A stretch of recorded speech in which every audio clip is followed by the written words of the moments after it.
Hello friends, welcome to traditional food kitchen. இன்றைக்கி நம்ம கிச்சனில் ஒரு சுவையான கொத்தமல்லி சாதம் தாங்க செய்ய போகிறோம். எப்படி செய்யலான்னு பார்க்கலாம் வாங்க. நான் கொத்தமல்லி சாதம் செய்கிறதுக்கு 1 கிளாஸ் அளவு பாஸ்மதி ரைஸ் எடுத்திருக்கேன்.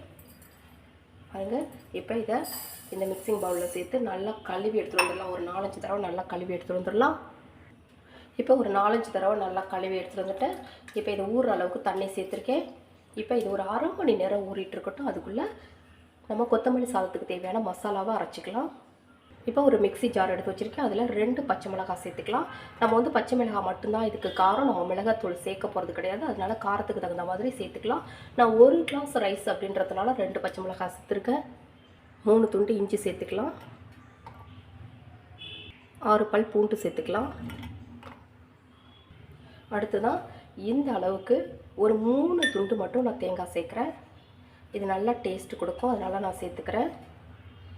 அடுத்ததான் ஒரு 5 முந்திரி சேர்த்துக்கலாம். அடுத்ததான் ஒரே ஒரு பட்டை சேர்த்துக்கலாம்.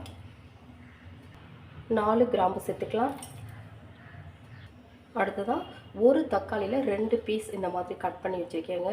சின்ன தக்காளியில் 2 பீஸ் மட்டும்தான் நான் சேர்க்குறேன். அதிக புளிப்பு வேணான்றதுக்காக நான் அதை சேர்க்குறேன். அடுத்ததான் ஒரு கைப்பிடி அளவுக்கு நல்லா ஃப்ரெஷ்ஷான கொத்தமல்லி. இப்போ இதை அப்படியே நல்லா ஃபைன் பேஸ்ட்டாக அரைச்சி எடுத்துகிட்டு வந்துடலாம். ஒரு குக்கர் வச்சுருக்கேன். அதில் 2 டீஸ்பூன் அளவுக்கு நெய் சேர்த்துடலாம். 1/2 டீஸ்பூன் அளவுக்கு எண்ணெய் சேர்த்துக்கலாம். இப்போ எண்ணெய் நெய் ரெண்டுமே நல்லா சூடாகிடுச்சு. இதில் ஒரே ஒரு பட்டை சேர்த்துக்கலாம்.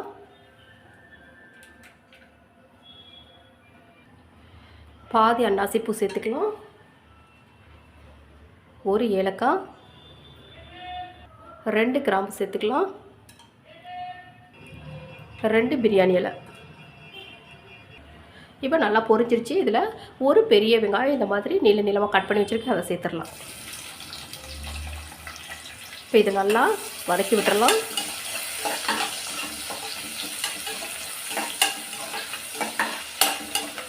வெங்காயம் நல்லா கொஞ்சம் நேரம் கலர் மாறணும், அந்தளவுக்கு நல்லா வதக்கி விட்டுக்கோங்க. பாருங்கள், வெங்காயம் வந்து ஓரளவுக்கு நல்லாவே வதங்கி வந்துருச்சு. இப்போ நம்ம அரைச்ச மசாலாவை சேர்த்துடலாம்.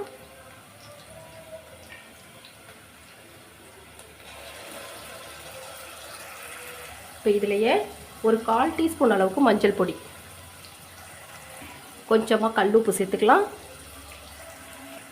இதில் நம்ம எல்லாமே பச்சையாக சேர்த்துருக்கிறதுனால இதை ஒரு 2 நிமிஷத்துக்கு நல்லா பச்சை வாசனை போகிற அளவுக்கு நல்லா வதக்கி விடணும். இப்போ நல்லா வதக்கி விட்டாச்சுங்க. இந்த அளவுக்கு நல்லா வதக்கி விடணும். இப்போ அடுத்ததாக ஒரே ஒரு பச்சை மிளகாய் கட் பண்ணி சேர்த்துக்கிறேன். அடுத்ததாக ஒரு 1/2 கப் அளவு ஃப்ரெஷ் பட்டாணி. நீங்கள் வந்து காஞ்ச பட்டாணி சேர்க்குறீங்க அப்படின்னா ஒரு நைட் ஃபுல்லாக நல்லா ஊற வச்சுட்டு கொஞ்சம் நேரம் வேக வச்சு அதுக்கு பிறகு சேர்த்துக்கோங்க. நான் ஃப்ரெஷ் பட்டாணிங்கிறதுனால நான் அப்படியே சீக்கிரம் வெந்துடுன்றதுனால அப்படியே சேர்க்குறேன்.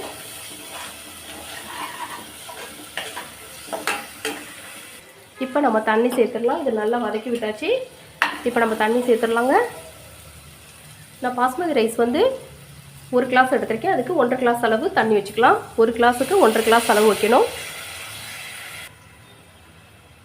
இது ஒரு 1/2 கிளாஸ் சேர்க்குறேன். இது நல்லா கலந்து விட்டுறலாம். உப்பு வந்து நம்ம ஏற்கனவே சேர்த்தாச்சு. உப்பு பத்தலைன்னா நம்ம சேர்த்துக்கலாம். இது வந்து ஒரு 2 நிமிஷம் கொதிக்க விடணும். பாருங்கள், இப்போ நல்லாவே கொதிக்குது. இப்போ நம்ம ஊற வச்ச பாஸ்மதி அரிசியை சேர்த்துடலாம். நான் 1/2 மணி நேரம் ஊற வச்சுருக்கேன். நல்லா தண்ணியை வடிச்சிட்டு சேர்த்துக்கலாம்.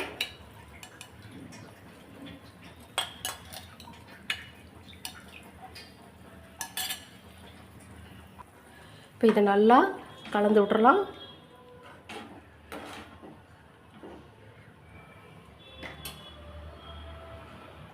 பாருங்கள், இப்போ நல்லா கொதிக்க ஆரம்பிச்சிருச்சு. இப்போ இதில் பாருங்கள், ஒரு எலுமிச்சம்பழத்தில் 1/4 எலுமிச்சம்பழம் மட்டும்தான் எடுத்துருக்கேன். பாருங்கள், இந்த அளவுக்கு போதும். இதை மட்டும் இதில் அப்படியே ஜூஸ் மட்டும் பிழிஞ்சு விட்டுக்கலாம். இப்போ இதை மூடி போட்டுடலாம்.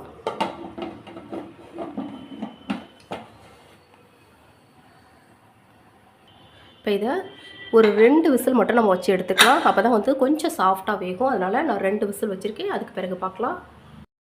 2 விசில் வந்துருச்சு. இப்போ திறந்துடலாம்.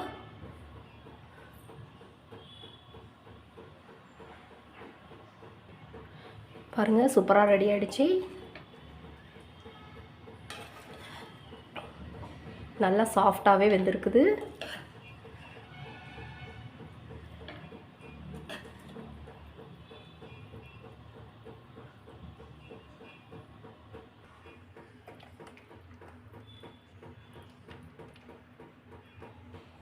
பாருங்கள், சூப்பரான கொத்தமல்லி சாதம் ரெடி ஆகிடுச்சுங்க. ரொம்ப ரொம்ப டேஸ்டியாக இருக்கும்.